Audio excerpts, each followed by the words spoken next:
Do you have to do this twice a day, Ann? Water them? No, just water in the morning.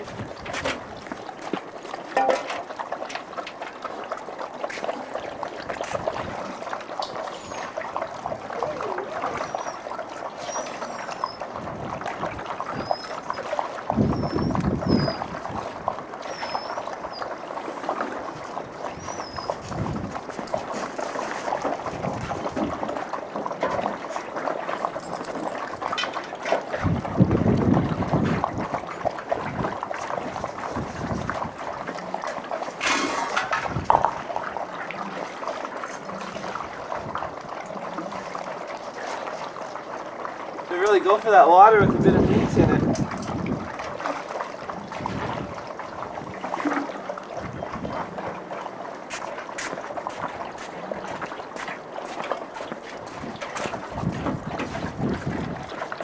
Was that good stuff?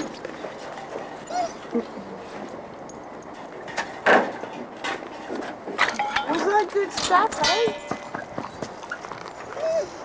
Give mushing.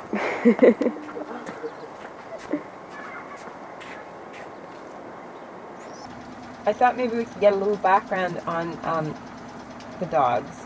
The dogs, yeah. They all come from the Yukon.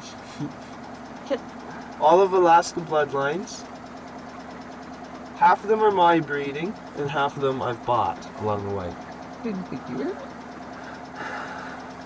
The oldest one is 6 years old. Why did we enter into this sport?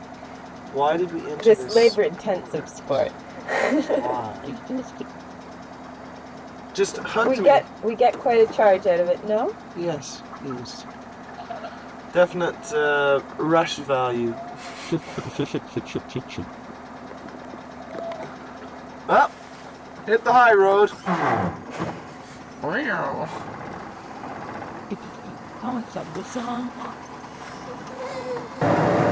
So we just have to hit the petrol bar, get some air for the tires. We're off to Orillia.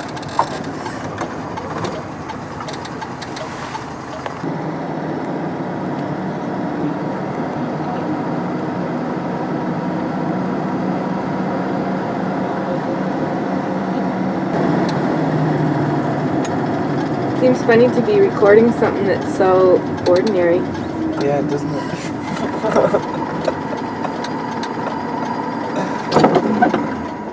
Like a red light. We will not run out of tape. Okay, look at it. It's Ford country.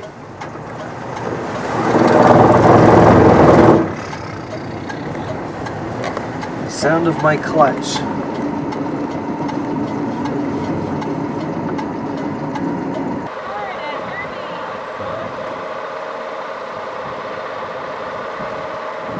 Here's Kathy doing some Sunday shopping at Herbie's.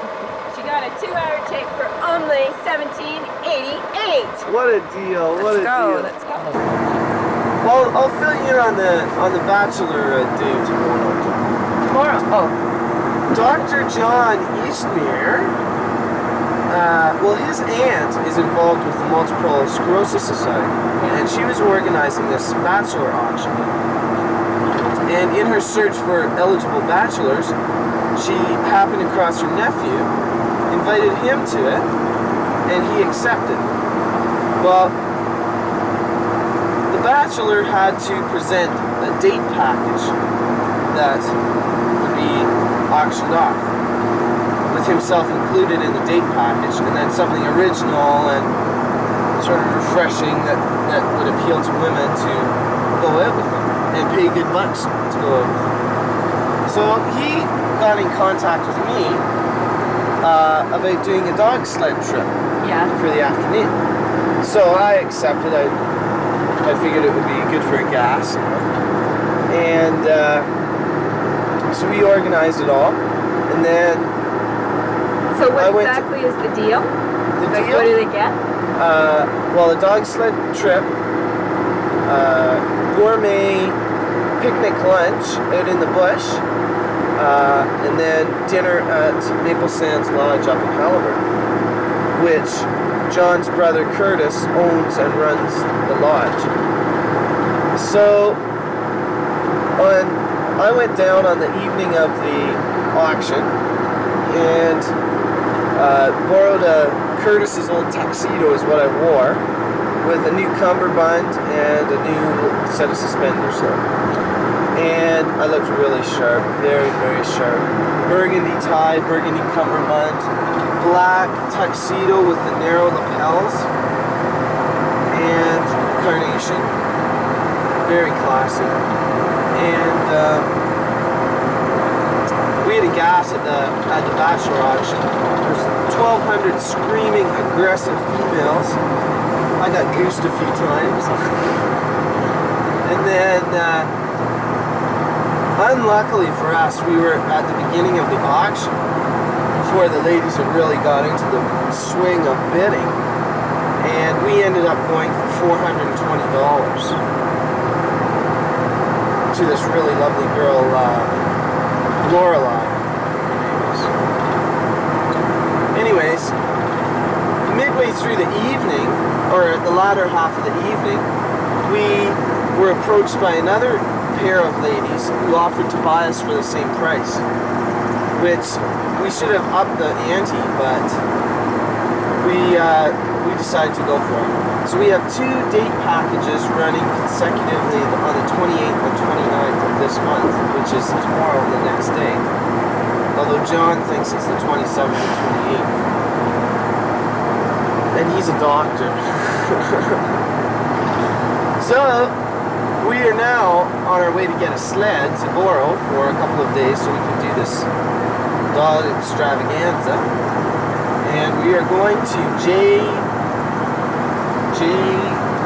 it's got a Dutch name. J. Verbeek's house in Orillia to borrow a sled from him for a couple of days. How'd you get onto him? Just phoning around. There's all sort dog of mushers a dog sort of network, know. eh? Yeah, all dog mushers know other dog mushers. So if you're stuck for a piece of equipment, oftentimes you'll have spares. Like I had a spare sled, so I lent it to my friends Cindy and Bob because they were stuck for a sled. Actually, that new race sled I bought, they were gonna buy it, but I got into it first. So. But so hopefully Jay can fix us up with a little sled to use. We'll do a little mush out at his house. Hopefully he has some good trails. Take this lovely camera on a little tour with us. You've had a few close calls in your time. I sure have. Well, one of my more spectacular close calls was in Minden last winter before the race. Would have been about January 7th last year. Actually this year, but last winter. And I got to Minden a few days before the race in order to do a little practicing up, and I was staying at Aunt Maggie and Uncle Doug's, and I was really stuck for a place to train. So I went to a nearby ski trail, beautifully groomed, nice and hard, about 6 feet wide. And I took off down this dog trail, with my good team of dogs, with my command leaders in front and everything. And all went well, except for this one very, very steep trail that I had to go full brakes on and just walk the dogs down the slope. It was fine for the first team. I went maybe 10 miles at the most. Turned around, brought them back, no problem. I hooked up the second team, and there was a lot of younger dogs on it, and my leaders weren't as they didn't listen to me as well. So when I came to the steep hill, I also had 2 6-month-old puppies running beside the team, loose, just for exercise. So when I came to the wild hill, I was very, very scared. I went down it, and about halfway down the hill, the dogs all broke into a lope, which is pretty well uncontrollable, and the sled tipped over, and I was dragging along the ground, holding onto the handlebar sideways, when there was a deadfall across the trail. There had been a deadfall across the trail, and the Skidoo Club had chopped out what was laying across the trail and pitched it into the bush. But there was still the original piece was sitting right beside the trail, sort of laying down, and it caught me right on the upper arm, full blast, and literally ripped the sled right out of my hands. And I stood up. The dogs were gone, instantly gone. I stood up, and my arm was just in total agony, as you can imagine. And I was all decked out in all my winter clothes, so I could keep warm while I was riding the sled. And I started running after the team. And about 2 miles down the bush trail, I came out onto the concession road. And the dogs had not crossed the concession road like the first team had. They'd gone down the road because it's a lot easier running. Well, I was a little freaked out, and I started running along the concession road, which led to Highway 35, a major artery. And luckily the Skidoo came by, and I flagged him down and asked him if he'd seen my dog team. And then he said no, and then I asked him if he would give me a ride to try and find them. So he said sure, so I hopped on the back of the Skidoo and we went looking for them. And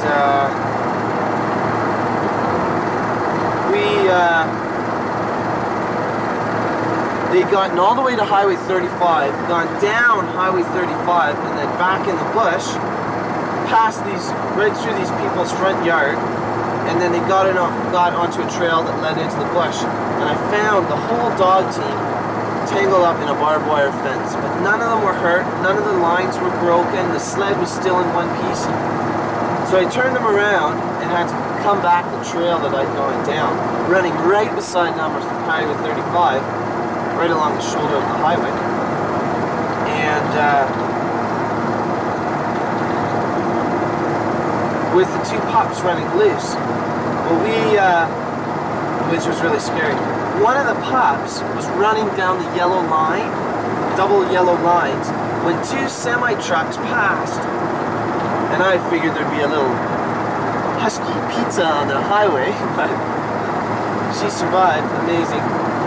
I passed a couple of other trucks on the concession road and finally got back in one piece to my truck.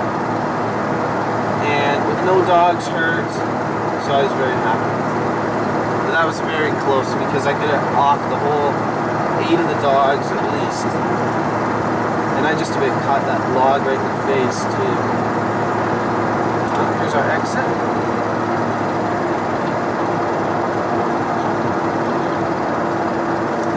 Let's see these instructions. Left-hand turn over the bridge. We go past a quarry.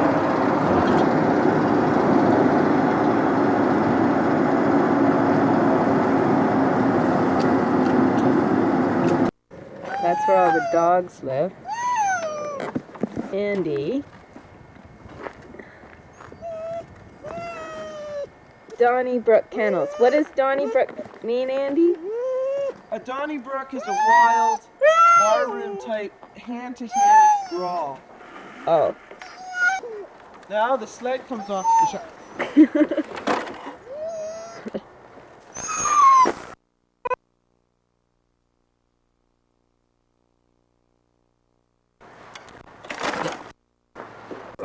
Now, Merm has driven a sled already, Yeah.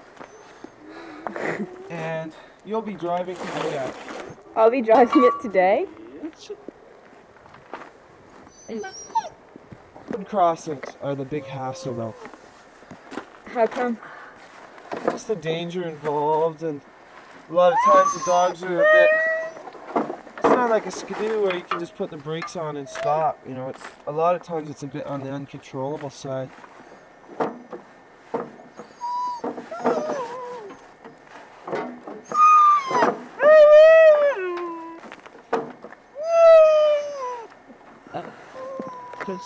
But really good. Really good. Say that again, Andy, for the tape. Orgasm? No. His name, Marley. This is Marley. This is Marley throwing a leak. Okay, this is Biscuit.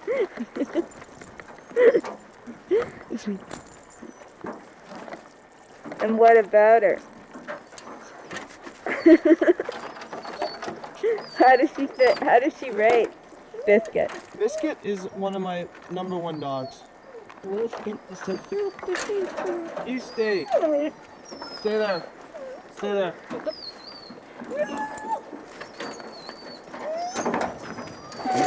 Stay. Stay. This is a 1-year-old dog.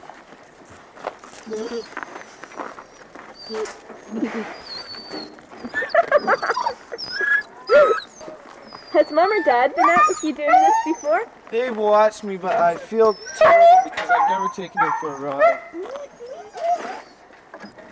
But I will this winter. I'll take them for a ride too. In the spring, when the weather's a bit nicer. This is Danny. He's a $1,000 dog. How come? Because he's super good. Leaders are the hardest dogs to come by. So they're most valuable.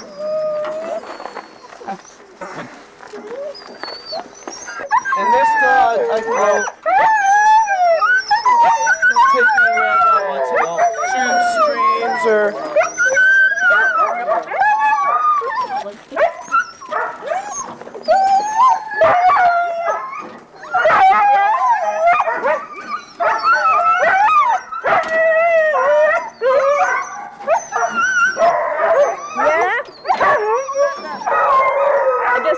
That's going to lead this show.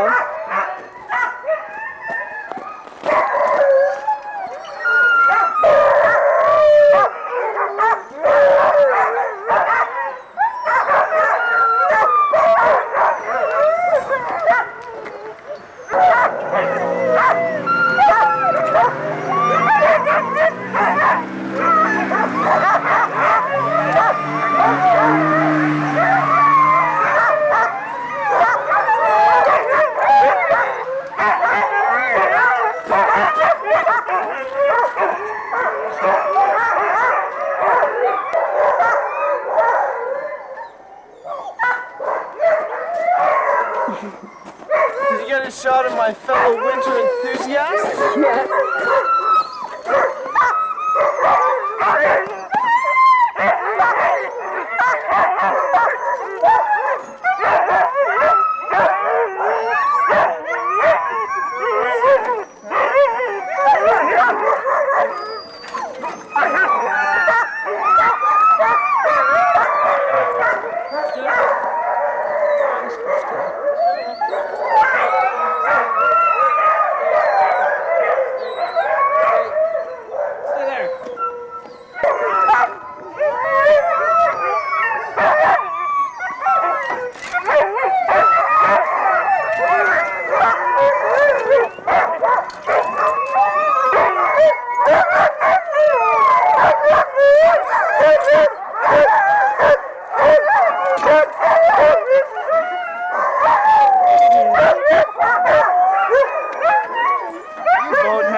on these harnesses, you have to make sure the padding is always on against the dog. See how this one is turned? Yeah. The flies come in. Yeah. You just have to make sure. See, that's why on my harnesses, not this one, but the ones I buy, I always have the padding as a really contrasting color. Yeah. So you can see it just at a glance. You can see it's turned over. So this is Marty. He's pretty young and rambunctious. He's never been in a race before. But he's going to race this winter. Take a look at I just take him out the way I feel like it on the day.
At home. Don't bother bringing your camera, just in case you wipe it. Yeah.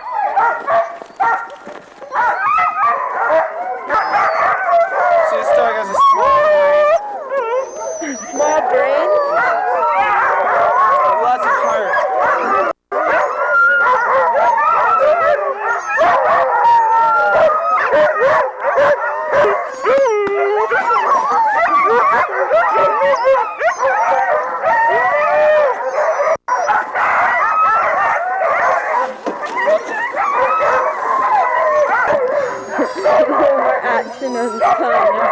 Until you miss that dog fight. Is they likely to be in It's pretty embarrassing. How long till last? One more dog, right?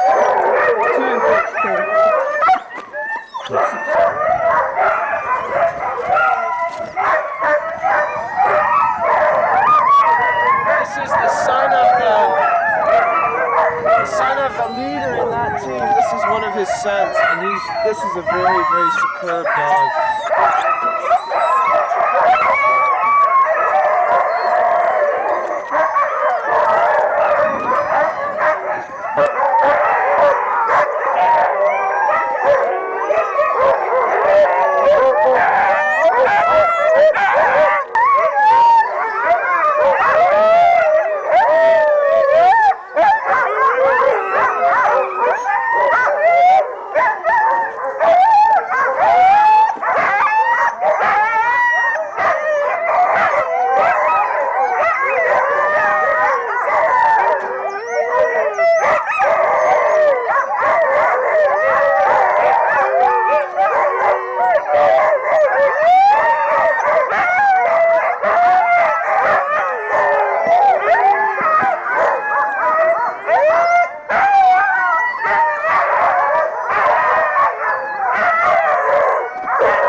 This dog's in the team. Okay. So might as well stow that camera.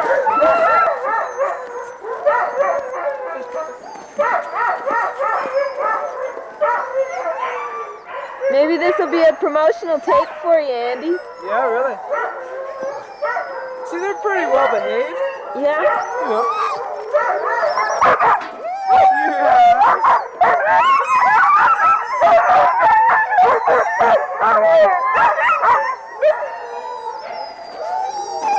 There we go. Youngs. Come here, Youngs.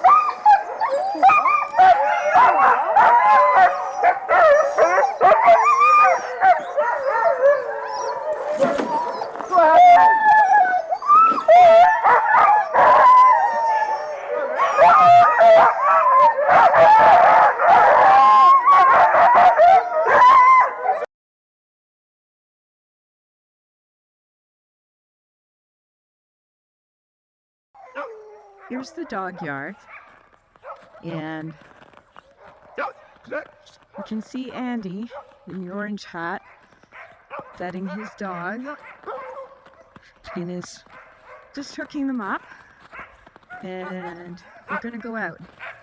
Looks like there's going to be 8 dogs. That means our fast team.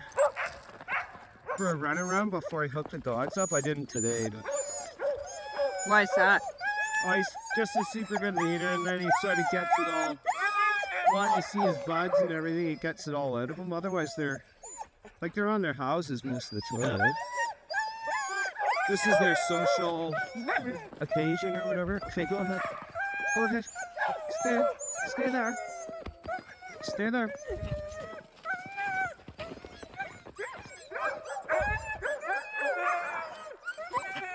Here.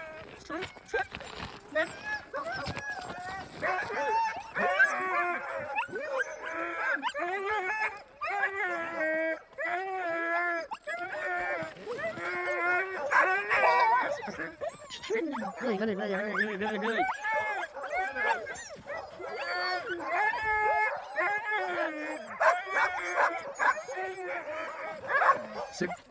Snow, what do you want? Stick ahead. Hey!